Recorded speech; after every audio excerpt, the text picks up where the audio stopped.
नमस्कार मित्रांनो, मी तुमची आरजे क्वीन आणि तुमचं सगळ्यांचं बोलकी पुस्तके चॅनलवर स्वागत आहे. तुम्ही कधी विचार केला आहे का की काही लोक कमी शिकलेले असूनही खूप श्रीमंत होतात, तर काही लोक खूप शिकूनही आयुष्यभर पैशासाठी संघर्ष करतात? हाच प्रश्न माझ्या मनातही होता आणि त्याचं उत्तर मला मिळालं रॉबर्ट कियोसाकी यांच्या रिच डॅड पुअर डॅड या पुस्तकात. या पुस्तकात लेखक आपल्याला त्यांच्या आयुष्यातील 2 वडिलांची गोष्ट सांगतात. एक त्यांचे स्वतःचे वडील ज्यांना ते गरीब वडील म्हणतात आणि दुसरे त्यांच्या मित्राचे वडील ज्यांना ते श्रीमंत वडील म्हणतात. गरीब वडील नेहमी नोकरी आणि सुरक्षित आयुष्य यावर लक्ष केंद्रित करायचे, पण श्रीमंत वडील मात्र पैशाला स्वतःसाठी काम कसं करायला लावायचं हे शिकवायचे. हा व्हिडिओ म्हणजे फक्त एक कथा नाहीये, तर हे एक आर्थिक शिक्षण आहे.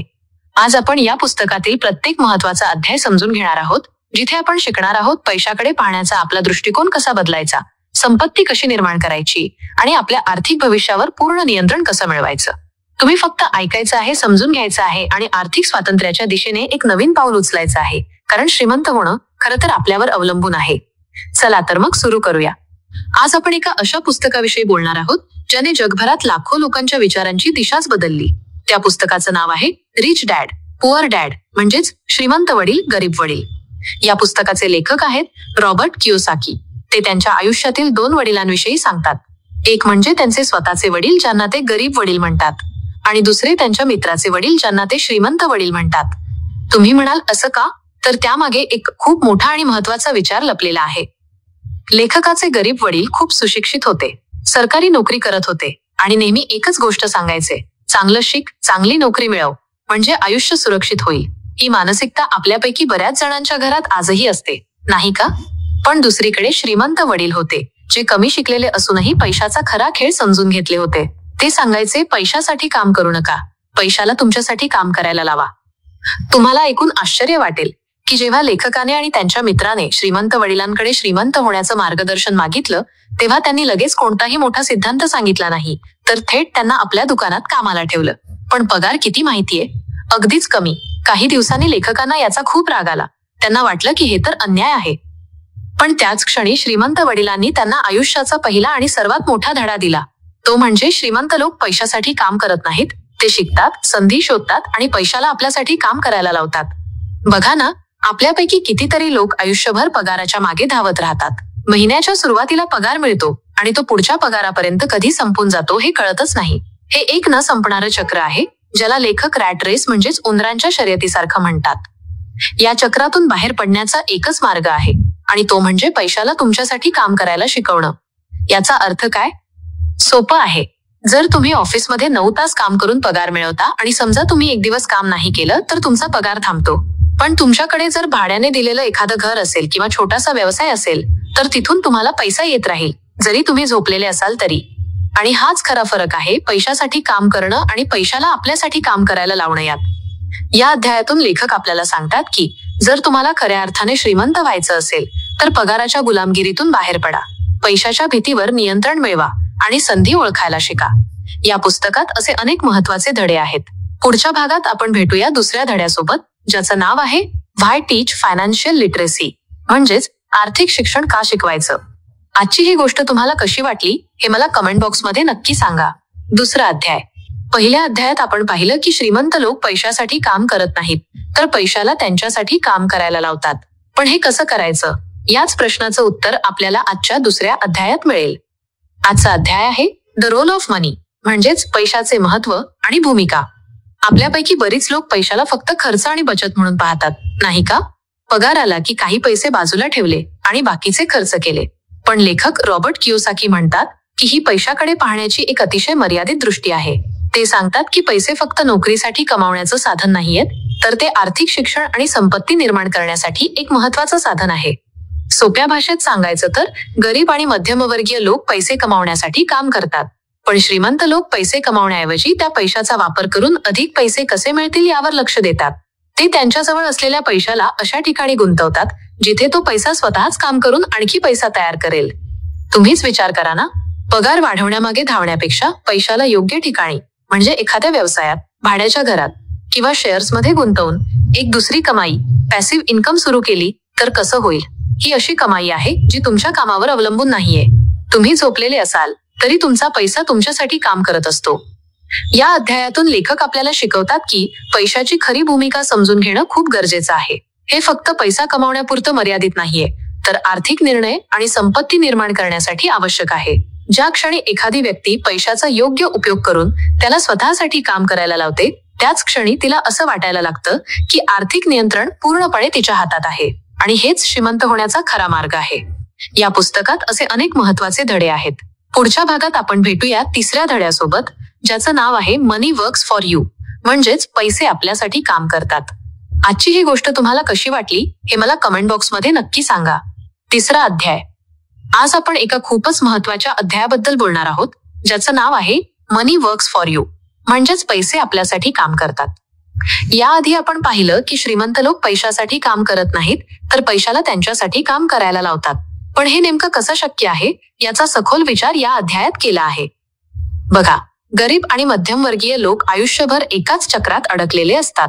पगार मिळतो, खर्च होतो आणि मग पुढच्या पगाराची वाट पाहावी लागते. यालाच पगारावर अवलंबून राहणे म्हणतात. हे चक्र कधीच संपत नाही. पण श्रीमंत लोकांची पद्धत वेगळी असते. ते फक्त उत्पन्न इन्कम वाढवण्यावर लक्ष देत नाहीत, तर त्या उत्पन्नातून संपत्ती ऍसेट्स निर्माण करण्यावर लक्ष देतात. आता तुम्ही म्हणाल, संपत्ती म्हणजे काय? तर संपत्ती म्हणजे अशी कोणतीही गोष्ट जी तुमच्या खिशात पैसे टाकते. या उलट काही गोष्टी अशा असतात ज्या तुमच्या खिशातून पैसे काढून घेतात. त्यांना आपण नकारात्मक संपत्ती, लायबिलिटीज म्हणू शकतो. उदाहरणार्थ, महागडी कार, मोठी जीवनशैली किंवा अशी कर्जे ज्यातून तुम्हाला काहीच उत्पन्न मिळत नाही. लेखक रॉबर्ट कियोसाकी म्हणतात की श्रीमंत वडील नेहमी अशा गोष्टींमध्ये गुंतवणूक करायला शिकवायचे ज्यातून पैसे येतात. भाड्याने दिलेलं घर, तुम्ही एक घर घेता आणि ते भाड्याने देता. दर महिन्याला त्यातून तुम्हाला उत्पन्न मिळत राहतं. तुम्ही कुठेही असाल तरी तुमचे पैसे तुमच्यासाठी काम करत असतात. व्यवसाय, तुम्ही एक छोटासा व्यवसाय सुरू करता. सुरुवातीला तुम्ही त्यात कष्ट घेता, पण एकदा का तो सेट झाला की तुम्हाला सतत उत्पन्न मिळत राहतं. शेअर्स, तुम्ही एखाद्या चांगल्या कंपनीचे शेअर्स खरेदी करता. कंपनीचा फायदा होतो तेव्हा तुम्हालाही त्याचा वाटा मिळतो. हे सर्व असे मार्ग आहेत जिथे तुमचा पैसा तुमच्यासाठी काम करतो आणि तुम्हाला आर्थिकदृष्ट्या अधिक मजबूत बनवतो. कल्पना करा की तुमच्याकडे काही पैसे आहेत. तुम्ही ते पैसे असेट्समध्ये गुंतवता, ज्यातून दर महिन्याला तुम्हाला एक ठराविक उत्पन्न मिळते. हळूहळू हे उत्पन्न वाढत जाते आणि एक दिवस असं येईल की हे उत्पन्न तुमच्या खर्चापेक्षा जास्त असेल. जेव्हा असं होतं तेव्हा तुम्ही खऱ्या अर्थाने आर्थिकदृष्ट्या स्वतंत्र होता. याचा अर्थ असा की तुम्हाला आता फक्त पगारावर अवलंबून राहावं लागणार नाही. हा अध्याय आपल्याला शिकवतो की पैशाला कामावर लावणे हे आर्थिक स्वातंत्र्य मिळवण्याचा आणि खरी संपत्ती निर्माण करण्याचा मुख्य मार्ग आहे.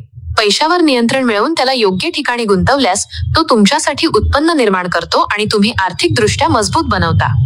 पुढच्या भागात आपण बोलणार आहोत the rich focus on assets, म्हणजेच श्रीमंत लोक संपत्तीवर लक्ष केंद्रित करतात.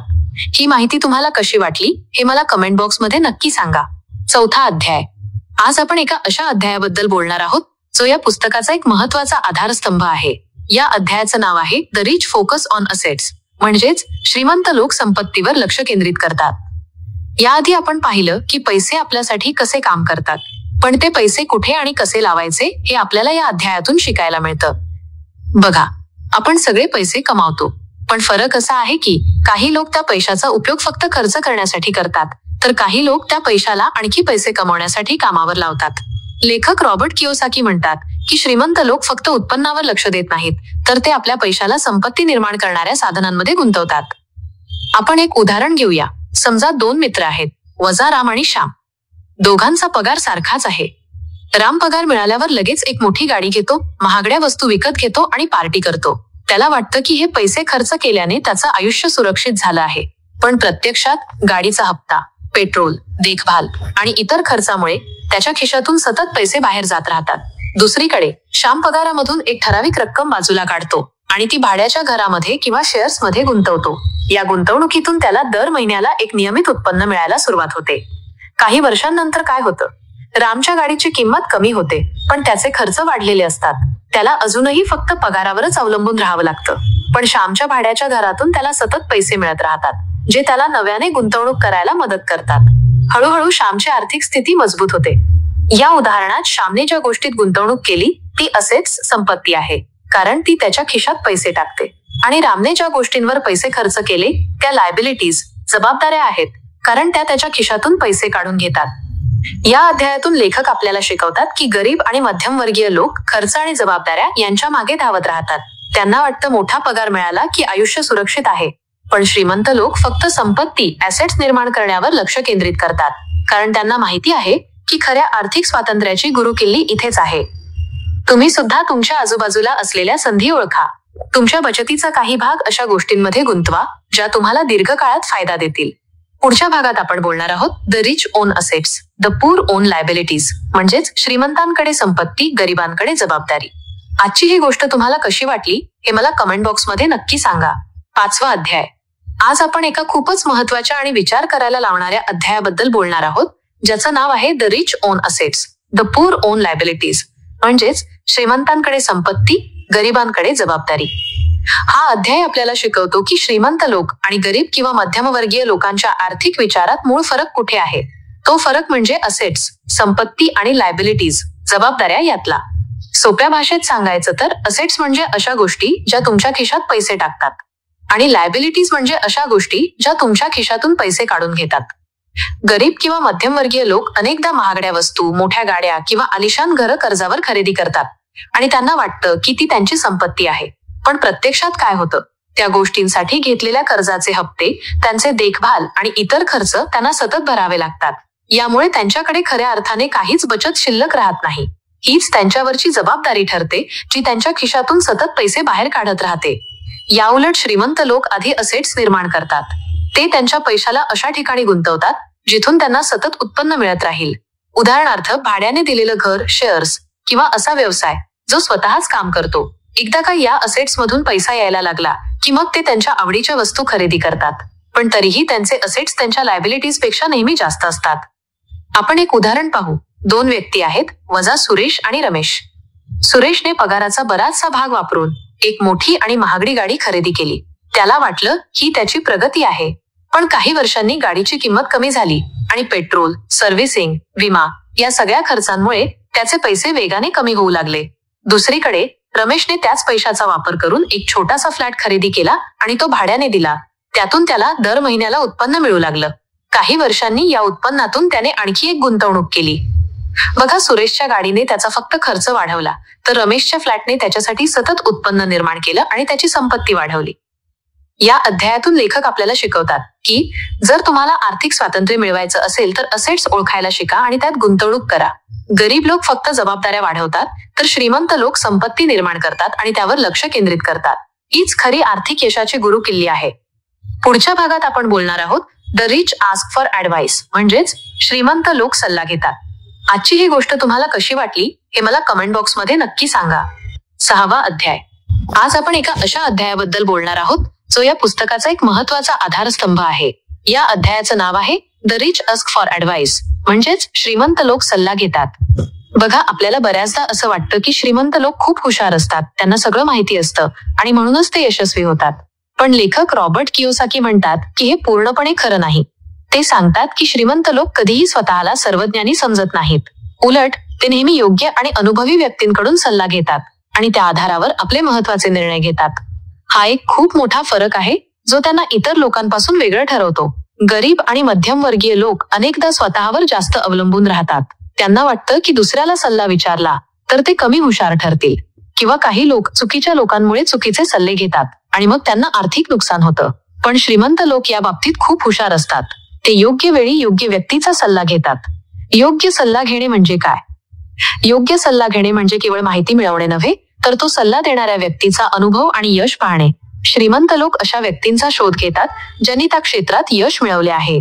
उदाहरणार्थ, जर त्यांना व्यवसायात गुंतवणूक करायची असेल तर ते अशा व्यावसायिकांशी बोलतील ज्यांनी आधीच असे यशस्वी व्यवसाय उभे केले आहेत.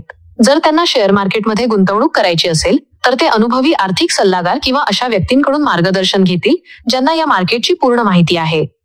एक उदाहरण पाहूया. समजा एका व्यक्तीला नवीन व्यवसाय सुरू करायचा आहे. त्याला त्या व्यवसायाची पूर्ण माहिती नाही. जर त्याने कोणाचाही सल्ला न घेता स्वतःच्या अंदाजाने गुंतवणूक केली तर तोटा होण्याची शक्यता जास्त आहे. पण जर त्याने एका अनुभवी व्यावसायिकाचा किंवा आर्थिक सल्लागाराचा सल्ला घेतला तर त्याला योग्य मार्गदर्शन मिळेल. त्याला हे समजेल की कोणत्या गोष्टी कराव्यात आणि कोणत्या टाळाव्यात. यामुळे त्याची जोखीम कमी होईल आणि त्याला फायदा होण्याची शक्यता वाढेल. या अध्यायातून लेखक आपल्याला शिकवतात की योग्य सल्ला घेणे हे जोखीम कमी करण्याचं आणि आर्थिक यश मिळवण्याचं एक महत्त्वाचं साधन आहे. सल्ला घेतल्याने तुम्हाला दुसऱ्यांच्या अनुभवाचा फायदा मिळतो. तुम्ही सुद्धा तुमच्या आजूबाजूला असलेल्या अशा यशस्वी व्यक्तींचा शोध घ्या. त्यांना प्रश्न विचारा, त्यांच्या अनुभवातून शिका. कारण शिकण्याची आणि योग्य सल्ला घेण्याची तयारी ठेवणे हीच श्रीमंत होण्याचा खरा मार्ग आहे. पुढच्या भागात आपण बोलणार आहोत द रिच लर्न फास्ट, म्हणजेच श्रीमंत लोक जलद शिकतात. आजची ही गोष्ट तुम्हाला कशी वाटली हे मला कमेंट बॉक्समध्ये नक्की सांगा. 7वा अध्याय. आज आपण एका खूपच महत्त्वाच्या आणि विचार करायला लावणाऱ्या अध्यायाबद्दल बोलणार आहोत, ज्याचं नाव आहे द रिच लर्न फास्ट, म्हणजेच श्रीमंत लोक जलद शिकतात. बघा, आपण सगळे आयुष्यात चुका करतो, पण श्रीमंत आणि इतर लोकांमधील सर्वात मोठा फरक हा आहे की श्रीमंत लोक त्यांच्या चुकांमधून आणि अनुभवातून खूप लवकर शिकतात आणि त्यातून मिळालेला धडा लगेच त्यांच्या आर्थिक निर्णयांमध्ये वापरतात. आपल्यापैकी बरीच लोक चुका करायला घाबरतात. आपल्याला असं वाटतं की अरे बापरे, माझ्याकडून चूक झाली तर माझं खूप मोठं नुकसान होईल. त्यामुळे अनेकदा आपण नवीन काहीतरी करायला किंवा मोठी जोखीम घ्यायला टाळाटाळ करतो.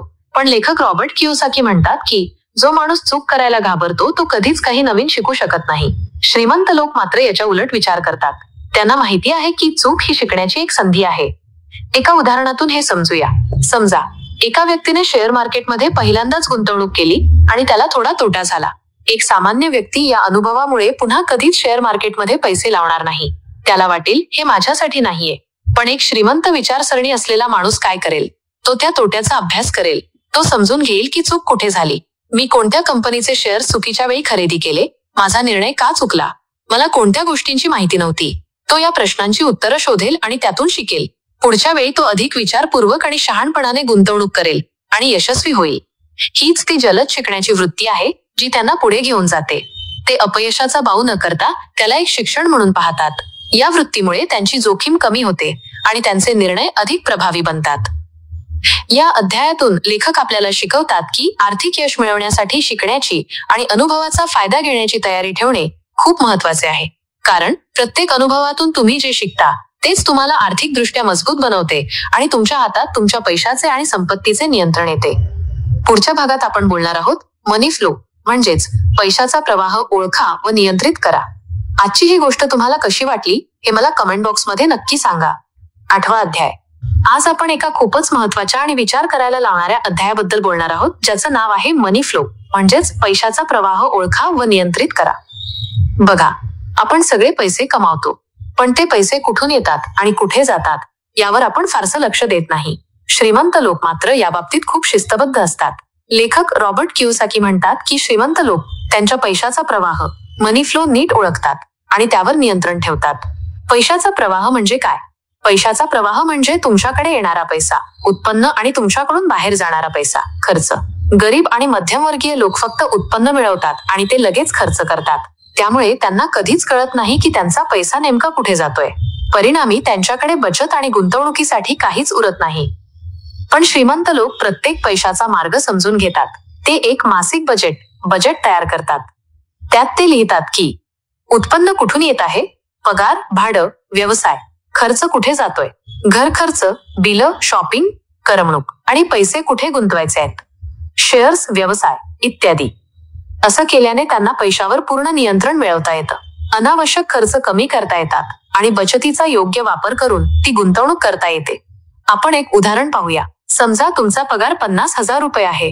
एक सामान्य व्यक्ती पगार आल्यावर लगेच बिलं भरते, काही खरेदी करते आणि महिन्याच्या शेवटी तिच्याकडे काहीच शिल्लक राहत नाही. पण एक श्रीमंत विचारसरणीची व्यक्ती काय करेल? ती आधीच ठरवेल की 50,000पैकी 10,000 रुपये बचतीसाठी आणि 10,000 रुपये गुंतवणुकीसाठी बाजूला काढायचे आहेत. उरलेल्या 30,000 तिला महिन्याचा खर्च भागवायचा आहे. असं केल्याने ती तिच्या खर्चावर नियंत्रण ठेवू शकते आणि तिची बचत व गुंतवणूक वाढत राहते. या अध्यायातून लेखक आपल्याला शिकवतात की पैशाचा प्रवाह समजून घेणे आणि त्यावर नियंत्रण ठेवणे हे आर्थिक यशासाठी अत्यंत महत्त्वाचं आहे. जेव्हा तुम्ही पैशाच्या प्रत्येक हालचालीकडे लक्ष देता तेव्हा तुम्ही तुमच्या आर्थिक आयुष्याचे ड्रायव्हर बनता. पुढच्या भागात आपण बोलणार आहोत द रिच प्लॅन अहेड, म्हणजेच भविष्याचा विचार करा. आजची ही गोष्ट तुम्हाला कशी वाटली हे मला कमेंट बॉक्समध्ये नक्की सांगा. 9वा अध्याय. आज आपण एका खूपच महत्त्वाच्या आणि विचार करायला लावणाऱ्या अध्यायाबद्दल बोलणार आहोत, ज्याचं नाव आहे द रिच प्लॅन अहेड, म्हणजेच भविष्याचा विचार करा. बघा, आपण सगळे आयुष्यात पैसे कमावतो, पण भविष्याचा विचार करतो का? लेखक रॉबर्ट कियोसाकी म्हणतात की श्रीमंत लोक नेहमी दीर्घकाळात काय होईल याचा विचार करतात आणि भविष्याची योजना तयार करतात. हा एक खूप मोठा फरक आहे. गरीब आणि मध्यमवर्गीय लोक फक्त आजच्या पगारावर आणि तात्काळ गरजांवर लक्ष केंद्रित करतात. आज पगार आला, आता खर्च करू, आज कमाई झाली, आता पार्टी करू, अशा विचारांमुळे ते कधीच खऱ्या अर्थाने आर्थिकदृष्ट्या स्वतंत्र होऊ शकत नाहीत, कारण त्यांच्याकडे भविष्यासाठी कोणतीही योजना नसते. पण श्रीमंत लोक याच्या उलट विचार करतात. ते आज कमावलेल्या पैशाचा वापर अशा प्रकारे करतात की तो त्यांना भविष्यातही मदत करेल. ते भविष्यातील गरजा आणि स्वप्ने लक्षात घेऊन गुंतवणूक करतात, बचत करतात आणि त्यांच्या संपत्तीची ॲसेट्स योग्य प्रकारे व्यवस्थापना करतात. एक उदाहरण पाहूया. समजा एका व्यक्तीला 40 नंतर काम न करता आरामशीर आयुष्य जगायचं आहे. जर ती व्यक्ती फक्त आजच्या पगारावर जगली तर तिचं स्वप्न पूर्ण होणार नाही. पण जर तिने आजपासूनच पगाराचा काही भाग बाजूला काढला आणि तो योग्य ठिकाणी गुंतवला तर तो पैसा वाढेल. समजा तिने आज एक छोटासा फ्लॅट घेऊन तो भाड्याने दिला.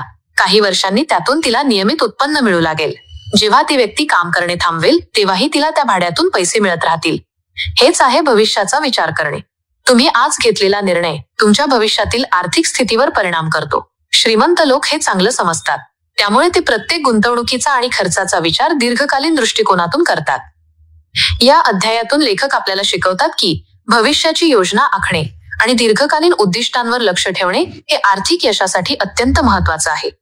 जेव्हा तुम्ही तुमच्या भविष्यासाठी योजना आखता आणि त्यानुसार काम करता तेव्हा तुमच्या हातात तुमच्या पैशाचे आणि संपत्तीचे नियंत्रण येते.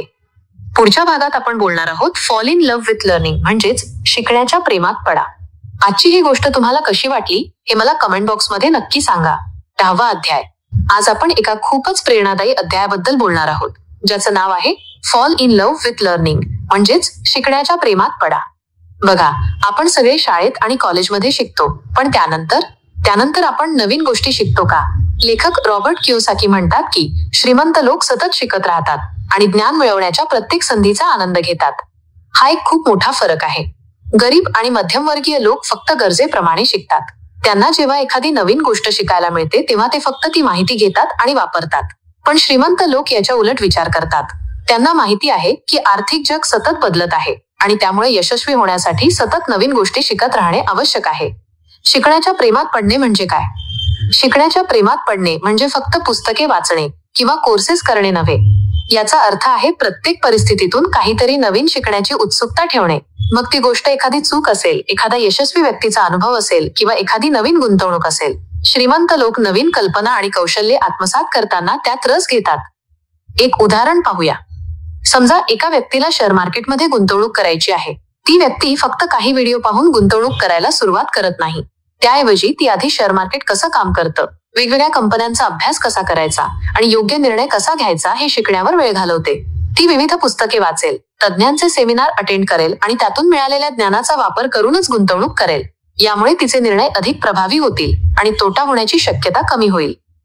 या अध्यायातून लेखक आपल्याला शिकवतात की सतत शिकण्याची आवड आपल्याला जोखीम कमी करण्यास, नवीन संधी ओळखण्यास आणि आर्थिक निर्णय अधिक शहाणपणाने घेण्यास प्रवृत्त करते. जेव्हा तुम्ही शिकण्याच्या प्रेमात पडता तेव्हा प्रत्येक गोष्ट तुम्हाला आर्थिकदृष्ट्या मजबूत बनवते. पुढच्या भागात आपण बोलणार आहोत फेल फार्म्स, म्हणजेच अपयशाची तयारी ठेवा. आजची ही गोष्ट तुम्हाला कशी वाटली हे मला कमेंट बॉक्समध्ये नक्की सांगा. 11वा अध्याय. आज आपण एका खूपच महत्वाच्या आणि विचार करायला लावणाऱ्या अध्यायाबद्दल बोलणार आहोत, ज्याचं नाव आहे फेल फार्म्स, म्हणजेच अपयशाची तयारी ठेवा. बघा, आपल्याला लहानपणापासून शिकवलं जातं की चूक करू नकोस, अपयशी होऊ नकोस. त्यामुळे आपण सगळे अपयशाला खूप घाबरतो, नाही का? पण लेखक रॉबर्ट कियोसाकी म्हणतात की श्रीमंत लोक अपयशाला भीती मानत नाहीत, तर प्रत्येक चूक किंवा अडचणीला शिकण्याची संधी मानतात. हा एक खूप मोठा फरक आहे. गरीब आणि मध्यमवर्गीय लोक अपयश टाळण्यासाठी प्रयत्न करतात. जर त्यांच्याकडून एखादी चूक झाली तर ते निराश होतात आणि मागे सरकतात. पण श्रीमंत लोक याच्या उलट विचार करतात. त्यांना माहिती आहे की अपयश हे यशाच्या मार्गातले एक पाऊल आहे. अपयशाला सामोरे जाणे म्हणजे काय? अपयशाला सामोरे जाणे म्हणजे तुम्ही केलेल्या चुकांवरून शिकणे. तुम्ही एखाद्या व्यवसायात गुंतवणूक केली आणि त्यात तोटा झाला तर याचा अर्थ असा नाही की तुम्ही कधीच यशस्वी होणार नाही. याचा अर्थ फक्त एवढाच आहे की तुम्ही त्यावेळी घेतलेला निर्णय चुकीचा होता आणि आता तुम्हाला त्यातून शिकायचं आहे. एक उदाहरण पाहूया. एका व्यक्तीने सुरुवातीला शेअर मार्केटमध्ये गुंतवणूक केली आणि चुकीच्या निर्णयामुळे तिला मोठा तोटा झाला. एक सामान्य व्यक्ती या अनुभवामुळे पुन्हा कधीच शेअर मार्केटकडे फिरकणार नाही. पण एक श्रीमंत विचारसरणीची व्यक्ती काय करेल? ती त्या तोट्याचं विश्लेषण करेल. माझी चूक कुठे झाली, मला कोणत्या गोष्टींची माहिती नव्हती हे शोधून काढेल. ती त्या अनुभवाचा वापर करून अधिक माहिती मिळवेल आणि पुढच्या वेळेस अधिक शहाणपणाने गुंतवणूक करेल. यामुळे ती व्यक्ती आर्थिकदृष्ट्या अधिक मजबूत बनेल. या अध्यायातून लेखक आपल्याला शिकवतात की अपयश स्वीकारणे आणि त्यातून शिकणे हे मानसिक ताकद वाढवते आणि आर्थिक निर्णय अधिक प्रभावी बनवते. जेव्हा तुम्ही अपयशाची तयारी ठेवता तेव्हा तुम्ही कोणताही निर्णय अधिक धाडसाने घेऊ शकता आणि तुम्हाला तुमच्या हातात तुमच्या पैशाचे आणि संपत्तीचे नियंत्रण येते. पुढच्या भागात आपण बोलणार आहोत मनी कमिंग फर्स्ट, म्हणजेच पैसे कमवण्यावर लक्ष केंद्रित करा. आजची ही गोष्ट तुम्हाला कशी वाटली हे मला कमेंट बॉक्समध्ये नक्की सांगा. 12वा अध्याय. आज आपण एका खूपच महत्वाच्या आणि विचार करायला लावणाऱ्या अध्यायाबद्दल बोलणार आहोत, ज्याचं नाव आहे मनी कमिंग फर्स्ट, म्हणजेच पैसे कमवण्यावर लक्ष केंद्रित करा. बघा, आपण सगळे आर्थिक स्वातंत्र्य मिळवण्याबद्दल बोलतो, पण त्या स्वातंत्र्याचा पहिला नियम काय आहे? लेखक रॉबर्ट कियोसाकी म्हणतात की श्रीमंत लोक पहिल्यांदा उत्पन्न वाढवण्यावर लक्ष केंद्रित करतात, कारण पैशाशिवाय इतर कोणतीही आर्थिक संधी किंवा गुंतवणूक नियंत्रित करणे कठीण होते. गरीब आणि मध्यमवर्गीय लोक फक्त पगार मिळवतात आणि तो कसा खर्च करायचा यावरच विचार करतात. त्यांचा सगळा वेळ आणि ऊर्जा फक्त त्यांच्या मासिक गरजा भागवण्यामध्ये जाते. त्यामुळे त्यांना नवीन काहीतरी करायला किंवा गुंतवणूक करायला वेळच मिळत नाही. पण श्रीमंत लोक याच्या उलट विचार करतात. उत्पन्न वाढवणे म्हणजे काय? उत्पन्न वाढवणे म्हणजे फक्त एका नोकरीवर अवलंबून न राहता कमाईचे नवीन मार्ग शोधणे. मग तो एखादा छोटा व्यवसाय असेल, फ्रीलान्स काम असेल किंवा नवीन कौशल्य शिकून त्यातून पैसे कमवणे असेल. जेव्हा तुम्ही तुमच्या कमाईचे मार्ग वाढवता तेव्हा तुमच्याकडे गुंतवणूक करण्यासाठी अधिक पैसा असतो. एक उदाहरण पाहूया. एका व्यक्तीचा पगार कमी आहे आणि तिला गुंतवणूक करायची आहे. जर ती व्यक्ती फक्त पगारावर अवलंबून राहिली तर तिला दर महिन्याला फक्त थोड्याच पैशांची बचत करता येईल. पण जर तिने कामाच्या नंतरच्या वेळेत एखादं नवीन कौशल्य शिकून त्यातून अतिरिक्त पैसे कमावले तर तिच्याकडे गुंतवणुकीसाठी जास्त पैसे जमा होतील. ती हे पैसे भाड्याच्या घरात, शेअर्समध्ये किंवा कोणत्याही अशा असेटमध्ये गुंतवू शकते जी तिला दीर्घकाळात नियमित उत्पन्न देईल. या अध्यायातून लेखक आपल्याला शिकवतात की उत्पन्न वाढवण्यावर लक्ष केंद्रित करणे आणि त्या पैशाला योग्य ठिकाणी कामावर लावणे हे आर्थिक स्वातंत्र्य मिळवण्याचं मुख्य साधन आहे. जेव्हा तुम्ही पैशाला कामावर लावता तेव्हा तुमच्या हातात तुमच्या पैशाचे आणि संपत्तीचे नियंत्रण येते. पुढच्या भागात आपण बोलणार आहोत मनी गोजेस टू वर्क, म्हणजेच पैशाला कामावर लावा. आजची ही गोष्ट तुम्हाला कशी वाटली हे मला कमेंट बॉक्समध्ये नक्की सांगा. 13वा अध्याय. आज आपण एका खूपच महत्वाच्या आणि विचार करायला लावणाऱ्या अध्यायाबद्दल बोलणार आहोत, ज्याचं नाव आहे मनी गोजेस टू वर्क, म्हणजेच पैशाला कामावर लावा. बघा, आपण सगळे पैसे कमावतो, पण त्या पैशाचं काय करतो? लेखक रॉबर्ट कियोसाकी म्हणतात की श्रीमंत लोक फक्त पैसे जपून ठेवत नाहीत, तर त्याला योग्य ठिकाणी गुंतवून सतत उत्पन्न निर्माण करतात. गरीब आणि मध्यमवर्गीय लोक पैशाला फक्त खर्च किंवा बचत म्हणून पाहतात. ते पैसे बँकेत जमा करतात किंवा घरात जपून ठेवतात. पण असं केल्याने काय होतं? महागाईमुळे पैशाची किंमत हळूहळू कमी होत जाते. त्यामुळे काही वर्षांनी तुमच्याकडील पैशाची खरेदी शक्ती कमी होते आणि तुमची संपत्ती वाढत नाही. पण श्रीमंत लोक याच्या उलट विचार करतात. त्यांना माहिती आहे की पैसा हा एक निष्क्रिय साधन आहे. जोपर्यंत तुम्ही त्याला कामावर लावत नाही तोपर्यंत तो तुमच्यासाठी काहीच करत नाही. म्हणूनच ते पैशाला अशा ठिकाणी गुंतवतात जिथे तो स्वतःच काम करतो आणि नियमित उत्पन्न निर्माण करतो. पैशाला कामावर लावणे म्हणजे काय? पैशाला कामावर लावणे म्हणजे त्याला असेट्समध्ये गुंतवणे. असेट्स म्हणजे अशा गोष्टी ज्या तुमच्या खिशात पैसे टाकतात. व्यवसाय. तुम्ही तुमच्या बचतीतून एक छोटासा व्यवसाय सुरू करता. तो व्यवसाय तुमच्यासाठी सतत उत्पन्न निर्माण करत राहतो. भाड्याचे घर. तुम्ही एक फ्लॅट विकत घेऊन तो भाड्याने देता. त्यातून तुम्हाला दर महिन्याला भाडं मिळतं, जे तुमच्यासाठी एक स्थिर उत्पन्नाचा स्रोत बनतो. शेअर्स. तुम्ही चांगल्या कंपन्यांच्या शेअर्समध्ये गुंतवणूक करता, ज्यातून तुम्हाला लाभांश, डिव्हिडंड मिळतो आणि कंपनीच्या वाढीसोबत तुमच्या गुंतवणुकीची किंमतही वाढते. या अध्यायातून लेखक आपल्याला शिकवतात की पैशाला कामावर लावणे हे आर्थिक स्थैर्य, स्वातंत्र्य आणि दीर्घकालीन यश मिळवण्याचे मुख्य साधन आहे. जेव्हा तुम्ही पैशाला कामावर लावता तेव्हा तुमच्या हातात तुमच्या पैशाचे आणि संपत्तीचे नियंत्रण येते. पुढच्या भागात आपण बोलणार आहोत मनी स्टे इन कंट्रोल, म्हणजेच पैशावर नियंत्रण ठेवा. आजची ही गोष्ट तुम्हाला कशी वाटली हे मला कमेंट बॉक्समध्ये नक्की सांगा. 14वा अध्याय. आज आपण एका खूपच महत्वाच्या आणि विचार करायला लावणाऱ्या अध्यायाबद्दल बोलणार आहोत, ज्याचं नाव आहे मनी स्टे इन कंट्रोल, म्हणजेच पैशावर नियंत्रण ठेवा. बघा, आपण पैसे कमावतो, पण त्या पैशाचं काय करतो?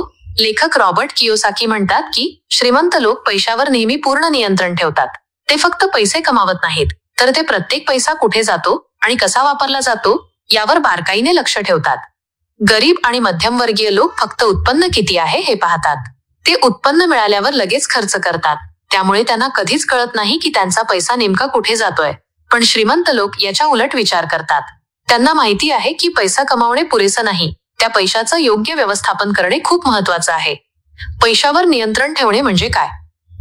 पैशावर नियंत्रण ठेवणे म्हणजे तुमच्या पैशाच्या प्रत्येक हालचालीवर लक्ष ठेवणे. यात उत्पन्न, खर्च, बचत आणि गुंतवणूक यांचा समावेश होतो. उत्पन्न वाढवणे. श्रीमंत लोक सतत नवीन उत्पन्न मिळवण्याच्या संधी शोधतात. खर्चावर नियंत्रण. ते प्रत्येक खर्चाचा विचार करतात आणि अनावश्यक खर्च टाळतात. बचत. ते त्यांच्या उत्पन्नाचा काही भाग नियमितपणे वाचवतात. गुंतवणूक. ते वाचवलेल्या पैशाला योग्य ठिकाणी गुंतवतात. या सर्व गोष्टींवर लक्ष ठेवून ते पैशाचा एक योग्य प्रवाह तयार करतात. एक उदाहरण पाहूया. एका व्यक्तीचा पगार वाढला, तिला खूप आनंद झाला, पण तिचा खर्चही वाढला. ती जास्त शॉपिंग करू लागली, बाहेर खाऊ लागली आणि जास्त खर्च करू लागली. त्यामुळे पगार वाढूनही तिच्याकडे काहीच शिल्लक राहिले नाही. दुसरीकडे एका व्यक्तीचा पगार वाढला, पण तिने तिचा खर्च पूर्वीसारखाच ठेवला.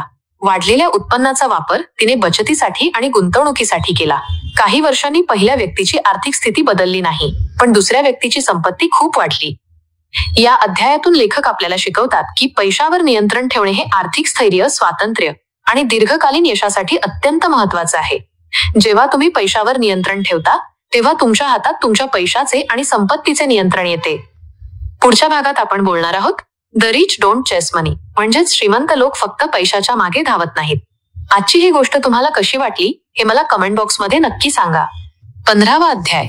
आज आपण एका खूपच महत्वाच्या आणि विचार करायला लावणाऱ्या अध्यायाबद्दल बोलणार आहोत, ज्याचं नाव आहे द रिच डोंट चेस मनी, म्हणजेच श्रीमंत लोक फक्त पैशाच्या मागे धावत नाहीत. बघा, आपल्याला लहानपणापासून शिकवलं जातं की खूप पैसे कमावं, त्यामुळे आपण सगळे फक्त पैशाच्या मागे धावत राहतो, नाही का?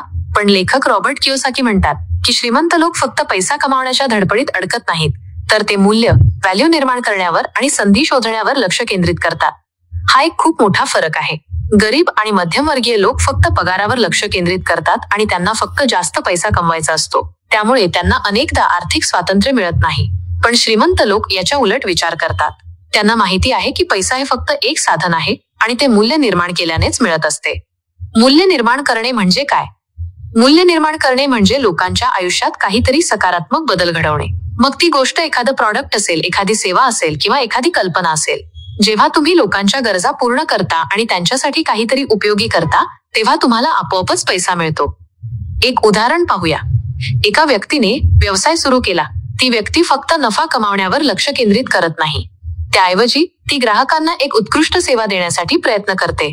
ती चांगल्या दर्जाचे प्रॉडक्ट्स विकते आणि ग्राहकांच्या तक्रारींकडे लक्ष देते. यामुळे ग्राहक समाधानी राहतात आणि पुन्हा पुन्हा तिच्याकडे येतात. यामुळे तिचा व्यवसाय आपोआपच वाढतो आणि तिला जास्त उत्पन्न मिळते. या उदाहरणात पैशाच्या मागे धावण्याऐवजी तिने मूल्य निर्माण केले आणि पैसा त्याचा परिणाम म्हणून तिच्याकडे आला. या अध्यायातून लेखक आपल्याला शिकवतात की मूल्य निर्माण करण्यावर लक्ष केंद्रित करणे हे पैशाच्या मागे धावण्यापेक्षा अधिक स्थिर आणि टिकाऊ आर्थिक यश देते. जेव्हा तुम्ही लोकांना काहीतरी मौल्यवान देता, तेव्हा तुमच्या हातात तुमच्या पैशाचे आणि संपत्तीचे नियंत्रण येते. पुढच्या भागात आपण बोलणार आहोत the rich don't work alone, म्हणजेच श्रीमंत लोक एकटे काम करत नाहीत. आजची ही गोष्ट तुम्हाला कशी वाटली हे मला कमेंट बॉक्समध्ये नक्की सांगा. 16वा अध्याय. आज आपण एका खूपच महत्वाच्या आणि विचार करायला लावणाऱ्या अध्यायाबद्दल बोलणार आहोत, ज्याचं नाव आहे the rich don't work alone, म्हणजेच श्रीमंत लोक एकटे काम करत नाहीत. बघा, आपल्याला अनेकदा असं वाटतं की यशस्वी होण्यासाठी आपण खूप मेहनत करायला हवी आणि सगळं काही स्वतःच करायला हवं. पण लेखक रॉबर्ट कियोसाकी म्हणतात की श्रीमंत लोक सर्व काही स्वतः करण्याचा प्रयत्न करत नाहीत, तर ते योग्य लोकांसोबत टीम तयार करतात, सल्लागारांचा आधार घेतात आणि योग्य नेटवर्किंग करतात. हा एक खूप मोठा फरक आहे. गरीब आणि मध्यमवर्गीय लोक अनेकदा वन मॅन शो बनतात. ते प्रत्येक काम स्वतःच करण्याचा प्रयत्न करतात, त्यामुळे त्यांच्याकडे वेळ आणि ऊर्जा कमी पडते आणि चुका होण्याची शक्यताही वाढते. पण श्रीमंत लोक याच्या उलट विचार करतात. त्यांना माहिती आहे की एकट्याने तुम्ही मर्यादित काम करू शकता, पण टीम सोबत तुम्ही मोठं काहीतरी साध्य करू शकता. टीमवर्क आणि नेटवर्किंग म्हणजे काय? टीमवर्क म्हणजे वेगवेगळ्या क्षेत्रातील तज्ञ लोकांना एकत्र घेऊन काम करणे. उदाहरणार्थ, जर तुम्हाला व्यवसाय सुरू करायचा असेल तर तुम्हाला अकाउंटिंग, मार्केटिंग आणि लीगल बाबींसाठी तज्ञांची गरज लागेल. श्रीमंत लोक स्वतः प्रत्येक गोष्ट शिकण्याऐवजी अशा तज्ज्ञांची टीम तयार करतात आणि त्यांच्या ज्ञानाचा फायदा घेतात. यामुळे वेळ वाचतो, चुका कमी होतात आणि व्यवसाय अधिक वेगाने वाढतो.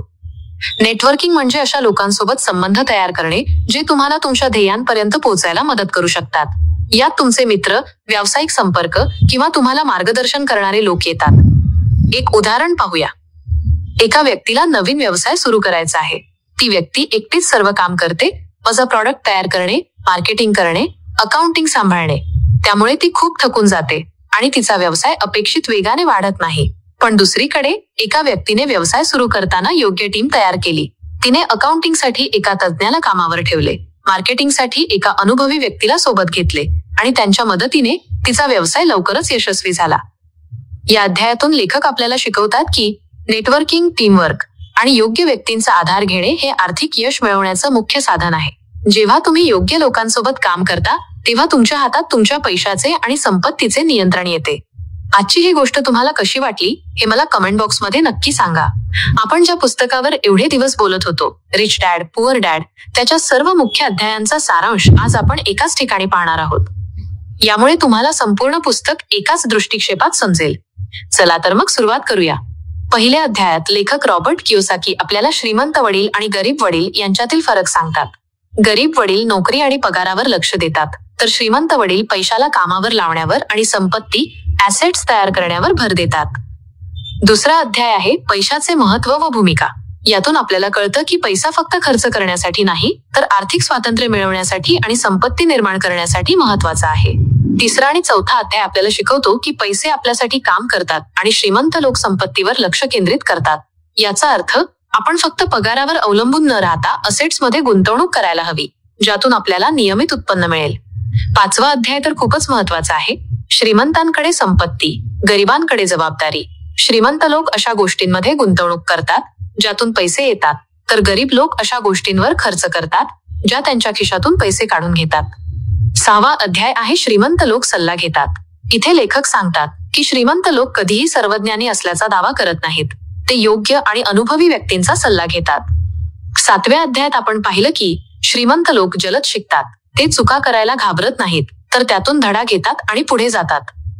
आठवा आणि नववा अध्याय आपल्याला सांगतो की पैशाचा प्रवाह ओळखा व नियंत्रित करा आणि भविष्याचा विचार करा. श्रीमंत लोक त्यांच्या पैशाचा प्रत्येक व्यवहार तपासतात आणि भविष्यासाठी योजना तयार करतात. 10वा आणि 11वा अध्याय आपल्याला मानसिकतेबद्दल शिकवतो. शिकण्याच्या प्रेमात पडा आणि अपयशाची तयारी ठेवा. यशस्वी होण्यासाठी नवीन गोष्टी शिकण्याची आवड असणे आणि अपयशाला घाबरून न जाणे खूप महत्त्वाचे आहे. 12वा आणि 13वा अध्याय आहे पैसे कमवण्यावर लक्ष केंद्रित करा आणि पैशाला कामावर लावा. श्रीमंत लोक फक्त एका पगारावर अवलंबून राहत नाहीत, ते कमाईचे नवीन मार्ग शोधतात आणि पैशाला असेट्समध्ये गुंतवतात. 14वा अध्याय पैशावर नियंत्रण ठेवा. आपल्याला शिकवतो की फक्त पैसा कमावणे पुरेसे नाही, तर तो योग्य प्रकारे खर्च करणे आणि गुंतवणे आवश्यक आहे. 15वा आणि 16वा अध्याय आपल्याला सांगतो की श्रीमंत लोक फक्त पैशाच्या मागे धावत नाहीत, तर ते लोकांना मदत करून मूल्य निर्माण करण्यावर लक्ष देतात. आणि शेवटी श्रीमंत लोक एकटे काम करत नाहीत, ते योग्य टीम, सल्लागार आणि नेटवर्किंगचा आधार घेतात. या पुस्तकातून आपल्याला हेच कळतं की आर्थिकदृष्ट्या यशस्वी होण्यासाठी फक्त जास्त पैसे कमावणे पुरेसे नाही, तर आपली विचारसरणी बदलणे आणि पैशाचा योग्य वापर करणे खूप महत्त्वाचं आहे. आजची ही गोष्ट तुम्हाला कशी वाटली हे मला कमेंट बॉक्समध्ये नक्की सांगा. तर मित्रांनो, हे होते रॉबर्ट कियोसाकी यांच्या रिच डॅड पुअर डॅड या पुस्तकातील काही खरे आर्थिक धडे. तुम्ही पाहिलंच, श्रीमंत होणं फक्त जास्त पैसे कमावण्यावर अवलंबून नाहीये, तर ते आपली विचारसरणी बदलण्यावर आहे. पैशाला घाबरण्याऐवजी त्याला समजून घेण्यावर आहे. नोकरीच्या मागे धावण्याऐवजी आपल्या पैशालाच कामावर लावण्यावर आहे. ही शिकवण फक्त ऐकून सोडून देऊ नका, तर ती तुमच्या रोजच्या आयुष्यात लागू करा. छोट्या छोट्या निर्णयांनी सुरुवात करा. तुमच्या खर्चावर लक्ष ठेवा. असेट्स तयार करायला शिका आणि सर्वात महत्त्वाचं म्हणजे प्रत्येक अनुभवातून शिकत राहा. हे नेहमी लक्षात ठेवा, श्रीमंत होणं तुमच्या हातात आहे, तुमच्या विचारांवर, तुमच्या कृतींवर आणि तुमच्या शिकण्याच्या तयारीवर. जर तुम्हाला हा व्हिडिओ आवडला असेल तर नक्की लाईक करा. अशाच आणखी व्हिडिओसाठी चॅनलला सबस्क्राईब करा आणि आपल्या मित्रांसोबत शेअर करा, जेणेकरून त्यांनाही आर्थिक स्वातंत्र्याचा हा मार्ग सापडेल. आणि लक्षात ठेवा, संपत्ती तयार करणे फक्त पैशाचे कौशल्य नाही, तर आयुष्य बदलण्याची कला आहे. धन्यवाद.